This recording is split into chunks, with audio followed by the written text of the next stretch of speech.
What is going on, everyone? It is Tyler McKinney back here again, and it's been a while, but we're going to be getting back into football today. If it's your first time here, glad to have you. If you're a return viewer, thanks for coming back and thanks for watching more videos. And if you haven't yet, consider subscribing. And you know how I give you a thumbs up at the end of every video? Well, I'd appreciate it if you give me one back down below. You know that liking the video and subscribing really helps the channel out. And also what helps the channel out is leaving comments. You know how I love to interact with you guys down in the comment section. So let me know what you think down in the comment section. Let me know what you think of the reasons why Fox brought back the USFL.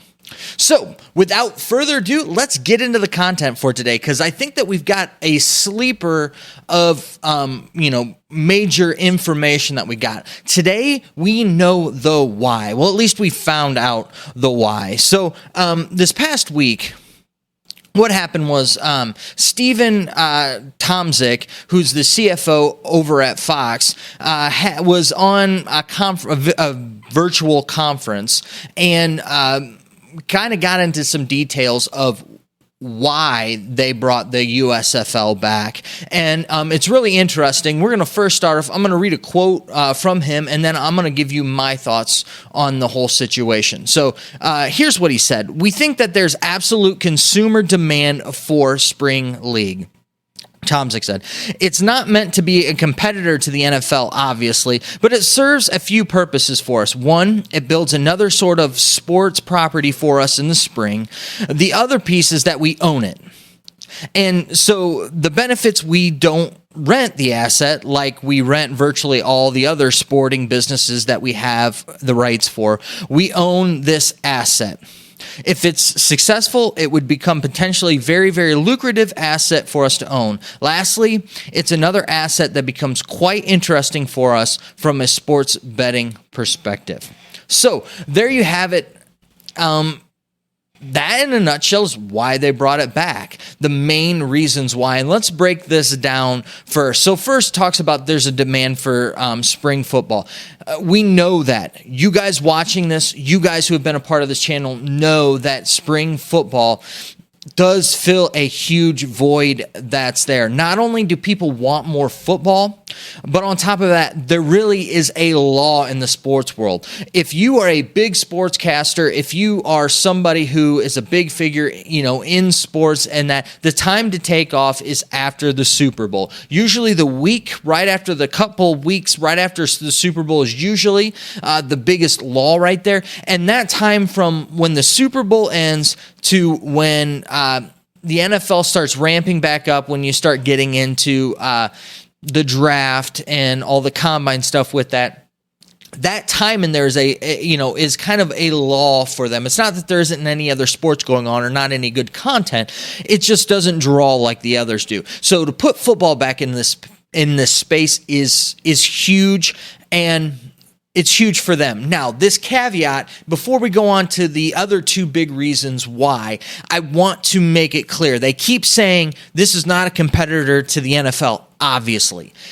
Everything you hear, every turn, they talk about not competing with the NFL. They do not want to step on the NFL's toes, and this is not... So if you're worried about them trying to put out some minor league product now, labeling themselves minor league, they have not done any of that. What they're saying is that they don't plan on competing with the NFL. And why would they? They own the TV rights. They've had a partnership with the NFL for a very, very long time. This benefits both of them in the long run if Fox does it the right way. And Fox knows this. They're not stupid. But they want everybody to know they're not trying to take down the NFL. What they're trying to do is fill a void that's there. So you're always going to see that. But this is not, AAF. We're trying to make ourselves the minor league for the NFL, and hopefully the NFL will help us along. This has nothing to do with that. They're just planning on filling a void that the NFL has left there with their season, and I think that the NFL is fine with that and would like to see something like that, and we'll get into that in another video coming up here. So let's move on to the second thing, and the second thing for them, is that this thing is a property that they own. Everything else that they broadcast, that they show, are, like he says, it's rented. They own the TV rights for it. They pay millions upon millions of dollars to get the rights to show those properties. They don't have to do that here. So all of that upfront millions of dollars, they don't have to worry about that. They can put that now into operations. Now, I get it. Again, they don't have to, with the NFL, they don't have to pay for operations. They don't have to do any of that. They just pay for the TV deal. Very large sums of money for the TV deal, but they just have to pay for that. Whereas everything with the USFL, they can go ahead and they can pretty much make money off of. So, anything that USFL makes money off of, they make money off of, and they have all of the TV rights. And so they're making not only TV money, but they're making any money that the league makes with any deals that the league gets or anything like that. So that's a huge thing for them that can become very lucrative in that with it. And again, it just makes perfect sense. If you need content, if you're a TV station, or company, you have a time slot to fill. You have a perfectly good product that people are wanting. Why not fill it with that? That's what they're doing. And so it makes total sense with that. And speaking with the whole money side of things, they do throw on top of it is sports betting. Sports betting over the last few years has just completely, exploded and grown. And believe it or not, over COVID, people are still doing it. And, this is big business. And if you own the USFL and they set it up so that, people can bet on it. Vegas can get a hold of it. They can really, sink their teeth into it, figure all this stuff out, all that, get betting really into that. That's another opportunity for them to make money off of getting their product out there. So all in all, it makes sense. So if you want to go through and break the three big things down that they talked about, it's to fill a void.